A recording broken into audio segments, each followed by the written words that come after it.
Namishree భూదంద estate భూములకే ఎసరు లోకాయుక్త తీర్పు బేఖాతరు. అబ్దుల్లాపూర్ మెట్లో నకిలీ పత్రాలతో వేల గజాల అటవీ భూమి అన్యక్రాంతం.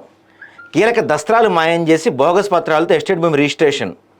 ప్రభుత్వ భూమిలో నిర్మాణంలోనే ఒక రాజకీయ నేత కుమారుడి కార్యాలయం. సూపర్ కదా ఇది. ప్రభుత్వ భూమిలోని నిర్మాణంలోనే ఒక రాజకీయ నేత కుమారుడి కార్యాలయం అంట. ప్రభుత్వ భూమిలో మరి మేము ప్రభుత్వంలో ఉన్నాం కదా, ప్రభుత్వం ఆక్రమించుకోవడం తప్పే ఉందనుకున్నాడేమో సార్. లోకాయుక్త తీర్పు, గవర్నర్కు ఫిర్యాదు అందినప్పటికీ కొనసాగుతున్న అక్రమాలు. ఈడీ వంటి సంస్థలతో విచారణ జరిపి దోషులను శిక్షించాలని ప్రజలు డిమాండ్ చేస్తున్నారు. లోకాయుక్త తీర్పు ఉంది, గవర్నర్ గైడ్లైన్స్ ఉన్నాయి. వీళ్ళు ఏకంగా అడవి భూముల్ని, సికింద్రాబాద్ ఎస్టేట్ భూముల్ని ఇష్టానుసారంగా కొన్ని వేల ఎకరాలు కబ్జా చేసి పడేశారు. వేల ఎకరాలండి, చిన్నది కూడా కాదు. సిటీ నడిబొడ్డులో సికింద్రాబాద్ సెంటర్లో సికింద్రాబాద్ ఎస్టేట్ భూముల్ని దాదాపుగా కొన్ని వేల ఎకరాల స్థలాన్ని వీళ్ళు కబ్జా పెట్టారు.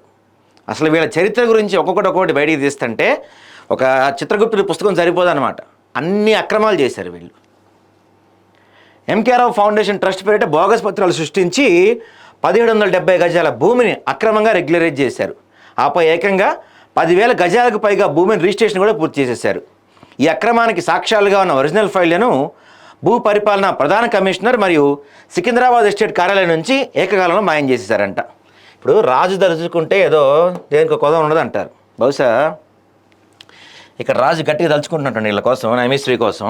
సో వీళ్ళకి దేనికి కొద ఉండట్ల. వీళ్ళు కావాలనుకుంటే అడవి భూమిని కబ్జా చేయొచ్చు, వీళ్ళు కావాలనుకుంటే ఎస్టేట్ భూముల్ని కబ్జా చేయొచ్చు, వీళ్ళు కావాలనుకుంటే ప్రభుత్వ భూమిలోనే వాళ్ళ ఆఫీసులు కట్టుకోవచ్చు. ఎంత ఫెసిలిటీ చూడండి వీళ్ళకి. సహజంగా మనలాంటి వాళ్ళందరికీ ఒక రకమైన చట్టాలు ఉంటాయి. ఇలాంటి బడా బలిసిన వాళ్ళకి, బడాబాబులకి వేరే చట్టాలు ఉంటాయి. చట్టాలు వీళ్ళకి చుట్టాలన్నమాట. పర్టికులర్గా చట్టాలు వీళ్ళకి చుట్టాలు. మరి మీరు అనొచ్చు, కోర్టులు ఏం చేయట్లేదా, కోర్టులు ఉన్నాయి కదా అనొచ్చు.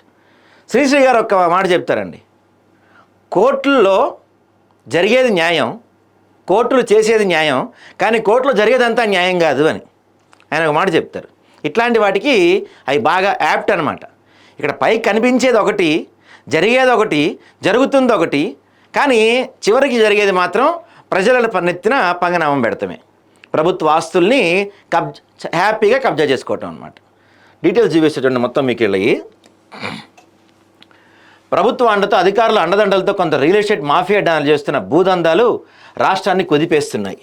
నాకు తెలిసి అంటే దేశం మొత్తం ఈ రియల్ ఎస్టేట్ దందాలు, ఈ భూ కబ్జాలు ఉంటాయి, కానీ తెలంగాణ రోల్ మోడల్ అండి దానికి.